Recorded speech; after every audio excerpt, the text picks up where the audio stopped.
I say, yo, welcome to the BBW show, you feel me? We talk battle rap, basketball, and wrestling on a daily basis. Subscribe to the channel if you haven't. We're on the road to 500 subscribers. 500. I appreciate everybody that been reaching out so far and subscribing.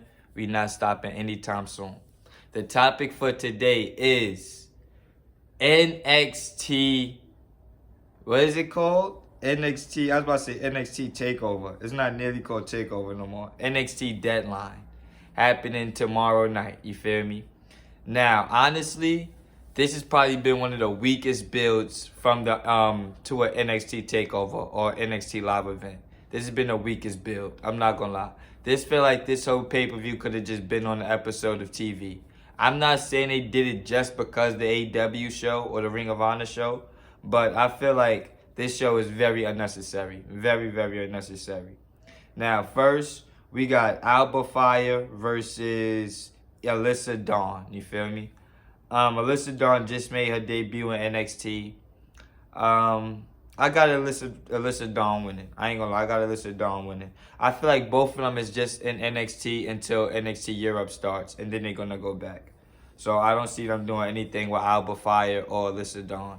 So I got Alba Fire winning. Next, in a match that was just added recently, the New Day versus Pretty Deadly. You feel me?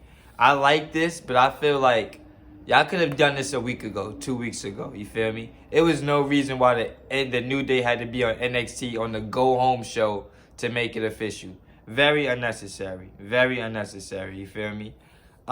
It's gonna be good. You feel me? The New Day first time at NXT, really. Pretty Deadly is pretty good. They're not bad. I got Pretty Deadly winning. Now they got this stupid thing going on. I guess it's called the NXT. What is it called? What's the name of it? Whatever it's called. It's just a beat the clock challenge. Honestly, it's just a beat the clock challenge that they was doing 10 years ago. Now they bringing it back and calling it something else. You feel me? 2 people start the match. Every 5 minutes, a new superstar enters. 1 pinfall gets you a point. The person with the most pinfall gets a title shot in the future, basically. You feel me? So for the women, we got Zoe Stark versus Cora Jade versus Roxanne Perez versus Kiana James versus Indy Hartwell. Very unnecessary, bro. Very unnecessary. No women's tag team title match. No women's world title match. Very unnecessary. Zoe Stark just turned heel, so she should win. But it's going to be to fight Mandy Rose. So I don't think they're going to do that. I got Roxanne Perez winning. You feel me? I got Roxanne Perez winning. Now, let me stop right here. This is a little rant.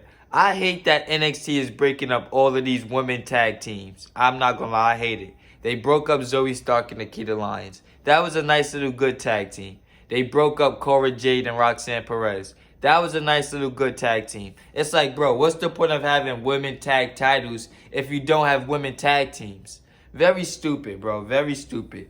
Like, the NXT women's tag titles has been booked worse than the main roster women tag titles, if we being honest, you feel me?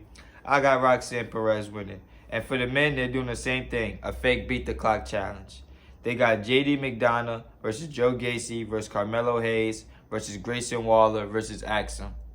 I'm going with... I honestly feel like Carmelo Hayes should win. Carmelo Hayes should win. Because I feel like he's done everything with the North American title. Only thing he hasn't done yet is challenge for the world title. And I think Carmelo Hayes is going to get called up to the main roster this year. So it's like, why not have the first NXT takeover or NXT live event outside of Florida, which is going to be, I guess, St. Valentine's Day or whatever. Why not have Braun Breaker versus Carmelo Hayes then? You feel me? That's what you need to do. Those are the 2 biggest stars out of NXT 2.0, honestly. Since the rebrand, Braun Breaker and Carmelo Hayes are the 2 biggest stars, the 2 best wrestlers, the 2 biggest names, all of that. So it's like, bro, you have to give us that match, whether it's WrestleMania weekend or in February. We have to get Carmelo Hayes versus Braun Breaker.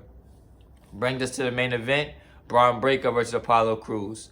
I feel like I see that they was trying to go the long way. They didn't want to go right away to it because Apollo Crews been in NXT for a while now. It's been at least 8 months. You feel me? And the first time he came in, He went face to face with Braun Breaker. They went away from it for a while. Had him feud with Grayson Waller and stuff. Now they back to it. This is gonna be a good match. It's gonna be a good match. Apollo Crews can wrestle. You feel me? And Braun Breaker is really good. Braun Breaker is really good. You feel me? Braun Breaker is easily winning though. He's easily winning. No chance Apollo Crews dethrones Braun Breaker. He's easily winning.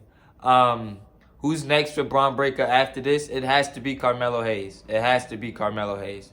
It has to be. It's literally nobody else on the roster for him to beat. He beat Joe Gacy already. He beat what's the kid name? JD McDonough. And spoiler alert, they might be bringing in Vincent from Ring of Honor. They might be bringing in Vincent Marcellia or whatever. They might be bringing him in. Even if he come in, he's not gonna dethrone Braun Breaker. So it's like Braun Breaker versus Carmelo Hayes, and then we can start talking about Braun Breaker on the main roster come summer 2023. That's what I think. Let me know what you think in the comment section. Like, comment, share, subscribe. I'll be back with more.